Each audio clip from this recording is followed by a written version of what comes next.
Hi guys, so I've had quite a few questions recently about some of the fast finger picking videos that I put online, you know, where I'm doing this kind of stuff. And so I thought what I'd do is I'll answer a few of the questions in this video, and then I'll talk about some of the things that you can do to start to develop this technique yourself. Okay, so the first question is this. It's a really common one, and I think I've covered it before, but anyway. The question is, do I have to use the same picking pattern that you're using? Now, to be clear, what I'm doing is I'm playing thumb, third, second, first, and I'm just cycling around those same four fingers over and over again to get the speed, yeah? Now, I don't think there's anything particularly magical about that pattern. I think if you want to use thumb, index, middle, ring, you want to turn it round, that's fine. Or if you prefer to just use thumb, middle, index, I don't really have a problem with that as well. So there's a couple of different ways of doing it. You have to remember, when I first approached this, I came from a classical guitar background, and in classical guitar there's a technique called a tremolo, and I was first taught how to play tremolo music, like Recuerdos de la Alhambra and a few of the pieces like that. And then it wasn't until later that I started thinking about how I could apply these kinds of techniques to the electric guitar. And by that time, I already had motor skills developed that came from my classical training. And so it was a lot easier for me to adapt a classical technique, to adapt skills that I already had, than to develop something new from scratch. Which is why I ended up using this technique, but I don't think there's anything particularly magical about it.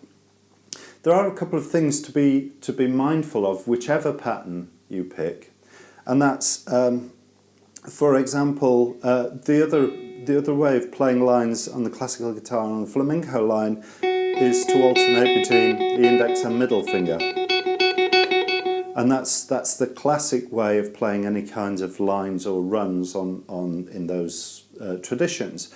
And there's some really good reasons for that, not the least of which is that you can really hit the guitar, you can really hit the strings and create some big volume, which is really important, especially if you're playing flamenco guitar in a noisy club and you have to make yourself heard. But the problem I've had with that over the years is that it kind of feels, when you get the speed up, it kind of feels like you're trying to drive fast with the car in second gear. So the engine's revving like mad, but you don't feel like you're getting anywhere. And when you add more fingers to the movement, in my case I've got 4, but even if you just add a third one, so you've got 3, you'll find it's kind of like changing gears. You're doing less, but you're achieving more. So that's why I like to get more fingers involved in the movement. The other thing to think about, whatever pattern you come up with, is to make sure that you've got a smooth, even pulse between every note. What you don't want to do is to end up with a kind of a gallop. Yeah. So you've got to be really careful about spacing the notes in whatever pattern, and that's worth spending time and effort in acquiring.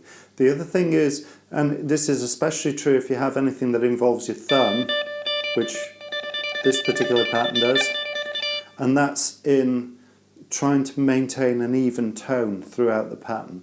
You find because the thumb's hitting the string from a different angle to the fingers, and because the thumb is a stronger finger than the other fingers, it's very easy to end up sort of having this regular pulse, one every 4 notes, or one every 3 notes, or once every time through the phrase.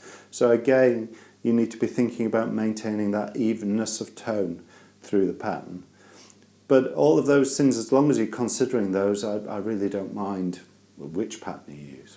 Another really common question, actually, is the fact people say, I don't have nails, so can I do this if I'm just using the pads of my fingers? Now, I've covered this in previous videos, and I'll put a link here. Back then, I think it was a couple of years ago, I actually chopped all the nails off on my right hand, and I demonstrated that it's perfectly possible to play exactly the same techniques with the pads of your fingers as I do with my nails. Now, the choice of whether you use your fingertips directly or whether you use nails is really a choice about the tone that you want to achieve. It's not about the technique itself. So you find if you're using nails, you tend to have a bit more brightness to the notes that you're playing. You tend to be able to hit them a little bit harder, I find. I tend to get a little bit more volume out of them. When I use the pads on my fingers, you have a kind of a warmer tone. It's less zingy and less bright because you're using the flesh of your fingers. But the thing you need to be a little bit careful of is about the duration of the notes. You know, when you're playing really fast, you need to allow enough time for those notes to ring. And you find when you're playing with the flesh of your finger's in contact with the string a little bit longer than it is if you're playing with the tips of your nails. And that means that the notes can start to sound a bit spluttered and staccato. And the way to deal with that is to move your hand a little bit further away from the strings, so just the tips of the pads of your finger are touching the string, and try and minimise the amount of contact. But as long as you're mindful of this stuff, it really doesn't matter. Like I say, it's all about the tone, it's not about the technique itself. Now here's a really left field question that I got asked, and I can kind of understand where the guy's coming from, because he was thinking about legato lines and just how intricate your left hand can be, you know, when you're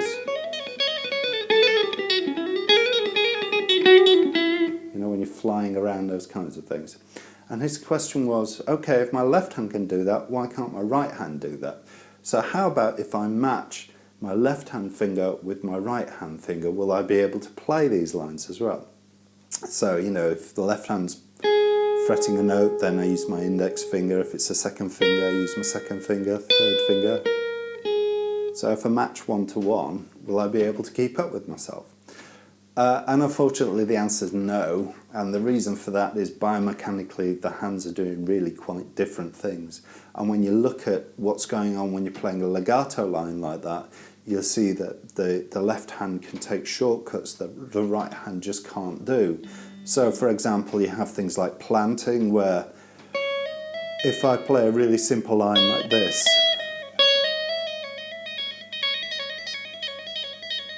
so look at what my hand's doing there. My index finger's never moving, so it's just planted in place. I hammer on with my second finger, and then once my second finger's hammered on, it stays planted in place. And then I hammer on with my third finger, and then I pull off with my third finger, and the string falls back onto my second finger. And then I pull off with my second finger, it lands on the first finger. So the first and second fingers are doing almost nothing for the duration of this phrase. But you don't have the same sort of biomechanical efficiency with this hand. So this hand ends up having to play every note all the time. Or if you just think about a tremolo, you know, play one note, you'd have to use the same finger. Or even if you're using bars, same finger again. So you just can't get away with it. I mean, there are benefits, there are advantages to the right hand technique as well, which the left hand doesn't have. If you look at, because the left hand is dealing with transversely across the strings, and it's having to deal with frets horizontally as well, whereas the right hand is just dealing with moving between strings. And you can really see that when you play a chord, for example, there's not too many ways of playing a C chord. You know, I can play it like that, or maybe I can play it like that with my second, third and fourth finger, just so I can do bars. Yeah, but I can't sort of play that first note with my third finger and then, well, I guess I can, but it's hardly a very useful technique to be able to twist your fingers like that. Now, the right hand doesn't have that constraint at all, so any finger can play any string basically, and there's no constraint between the frets. And actually that's one of the things that I'm taking advantage of when I'm using fixed picking patterns.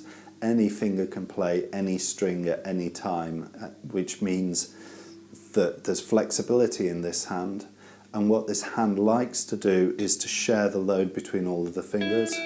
And when you use a fixed picking pattern, you're sharing the load between all of the fingers. So if any finger can play any string at any time, that kind of suits this hand the best, if you see what I mean. And that's really the origin of the technique that we're working on. So anyway, let's zoom in. Well, I'll show you some of the basic stages that you can go through in just sort of developing a fixed picking pattern of your own. So let's have a look. Okay, so I'm going to work on the classical guitar tremolo, but like I said before, I'm not precious about this particular movement. If you want to work with a different set of fingerings, then do it however you want to. But I'm going to work with this thumb, third, second, first pattern. And the best string to start with, the easiest string to work with, is the top E string. And just see if you can get a nice even tone and get some regularity with that pattern, so no note sounds too different to the next. Okay, it's going to take you a while to get that speed up, but the most important thing really is to get the evenness between the notes. Work on that before anything else. Try and avoid allowing your fingers to get into that gallop. It's a really hard habit to break once you're getting that kind of gallop sound. But anyway, once you've got the top E moving, try one of the inner strings, and you'll find this is going to be tougher because you need much more accuracy, because you may be hitting that top E all the time if you're going on the B string. And then just see if you can work your way across the guitar. Yeah. Now, it's actually quite a good way of just practicing your arpeggios as well, which is what I'm doing here.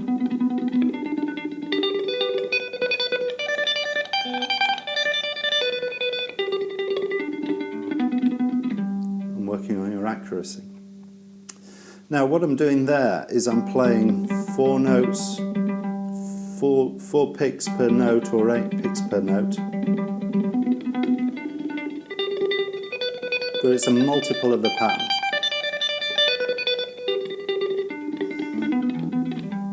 Which is fine when you're first learning it, but the next stage, and it's really quite tricky, is to break that linkage between the picking pattern that you're using, in this case it's 4 notes, and the number of notes in the phrase.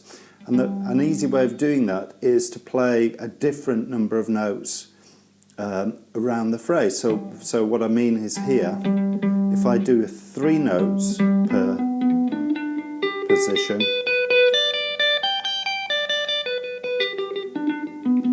but I'm still using a 4-note picking pattern with this hand.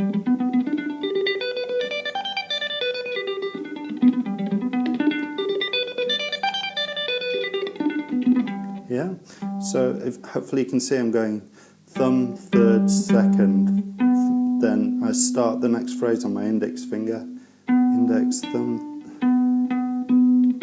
then start the next phrase on the middle finger, then start the next phrase on my third finger, then, do you see how that's phasing in relation to the phrase?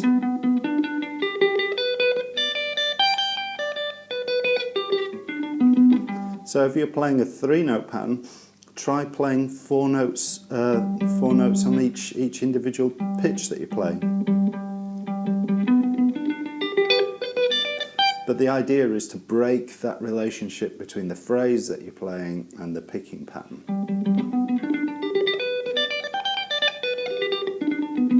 And this starts to have much more relevance when you're playing individual notes. So for example,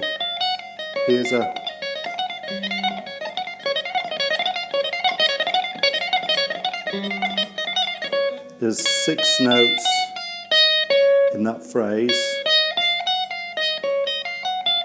and I'm playing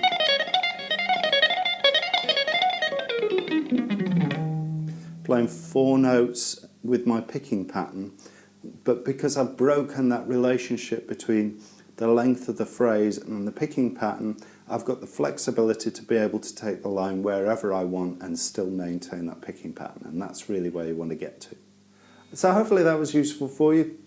There's plenty more videos on my channel talking about these particular techniques, giving you more examples, talking about playing actual lines instead of just tremolos, taking it in multiple directions. So it's worth checking all of those out. Feel free to ask me any questions, anything that's confusing you about this. I'm happy to help. Otherwise, we'll chat next time. Goodbye.